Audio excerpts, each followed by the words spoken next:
Hey everyone, welcome back to my channel. I'm Colton, and in today's video, I want to compare the Olympus Evolt E300 with the Evolt E500. Now these two cameras both have an 8 megapixel Kodak CCD 4/3 sensor. They use the same mount, so have the option to use the same lens. So realistically, image quality is really the same between these two cameras. It's more the physical construction of the two cameras as well as differences in actually using them that we'll be calling out in this particular video for the most part. So the first thing I want to talk about as far as differences between these two cameras would be with the physical look and feel of the cameras. The E300 is supposed to be more of a compact camera, but realistically, it's not really any smaller than the E500. It is shorter than the E500, but it's also longer than the E500 and heavier than the E500. Now, while the E500 is the lighter of the two, it also has a more kind of cheap plastic feel to it, whereas the E300 is heavier, but that's because there's a lot of metal used in the construction, so it does have a more premium feel overall to the camera, which is kind of interesting considering that the E500 is supposed to be the step up from the E300. Jumping to the back side of the camera, you'll immediately notice the differences between the LCD screens. The E300 has an LCD screen that is almost not useful. It's too small and too low a resolution to really be able to tell if you have exposed correctly, if the image is in focus. And also, unfortunately, the colors are not the same on the LCD screen as they are on the actual image. So once you get the image onto your computer, you'll notice the colors are totally different. So it's barely usable outside of just knowing that you took a picture, and that's unfortunate. On the E500 though, the LCD screen is much larger and higher resolution, so you definitely get much more usefulness out of that screen, and the colors are much more accurate. So overall, the E500 definitely wins in regards to the LCD screen. Also, the button layout is pretty bad on both cameras, but it's slightly less bad on the E500. That's definitely something I noticed in my short time using the cameras. So another area where the E500 might win is with its dual memory card slots. It supports CF cards and also XD picture cards, whereas the E300 only supports CF cards. Another physical component is in terms of where the flash is located on the camera. So on the E300, the flash is going to be offset from the lens, whereas on the E500, that flash is in line with the lens. So as far as practical uses, when you're shooting those two cameras, the E300 will create a little bit more shadow on your subjects when you're using the pop-up flash, whereas on the E500, you'll have a little bit more muted shadows.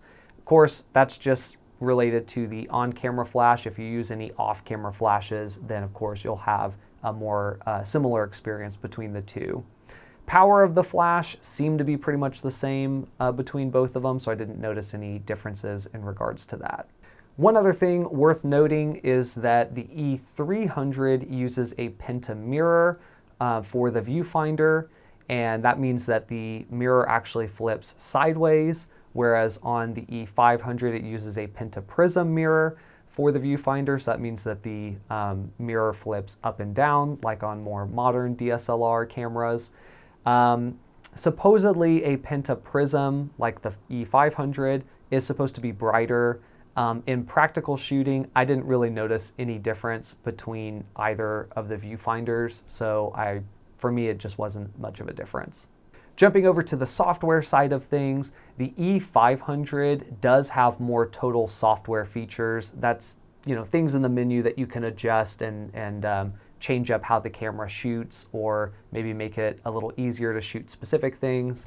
The E300 ships with less total features, although it's worth noting that in some of the firmware updates that they did for that camera, some of those features did get rolled out to the E300 as well. That also proposes a little bit of a problem when you're buying an E300, because if you pick up one that has older firmware, it's not going to have as many features as if you find one with the later versions of that firmware.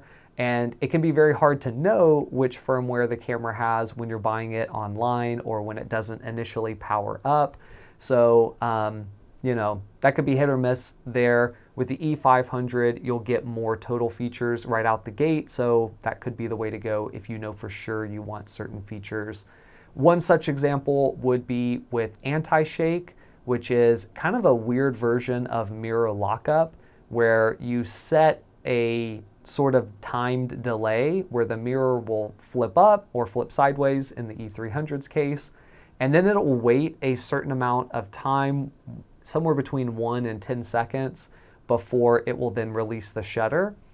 That is kind of weird way to do mirror lockup, and it leaves me feeling like maybe Olympus had some sort of patent infringement that they didn't want to create an issue with, so they made like a different version of mirror lockup to avoid patent infringement. I don't know if that's why the anti-shake feature is the way that it is, but that's a good example of a feature that is available by default on the E500 and only available on the E300 if you have one with a later version of firmware. Now, another thing worth noting about the software side of things is that the E500 and E300 both share the same ISO range. That's going to be ISO 100 to 400 natively and then expandable up to 1600. But the E300 only has about 5 options within that range, whereas the E500 I think has like 11 options within that range. So much more creative control over what ISO that you use on the E500. I'll say in practical use, using these cameras, that is something that I definitely noticed when shooting on the E300. Maybe I'm at ISO 200 and I just want a little more light in the shot, but my only option ISO-wise is to jump all the way up to ISO 400. That was definitely something I noticed being a little bit of a pain. Definitely doable, but not as nice as the additional options that the E500 has. And that's pretty much it for any of the features that I noticed that I want to call out. If you have one of these cameras and you noticed I left something out, drop it in the comments below. I'm sure anyone watching this video would appreciate knowing that. Also, if you're using either of these cameras and you want to share your experience or your opinion of the camera, drop that in the comments below too. That way anyone watching this video can get not only my opinion, but yours as well, and we can start a conversation. If you enjoyed this video, hit the like button. And if you want to see more content like my E300 video, hit the subscribe button. I will also have an E500 video coming to the channel soon as well. But in the meantime, I'm Colton, and I'll see you in the next one.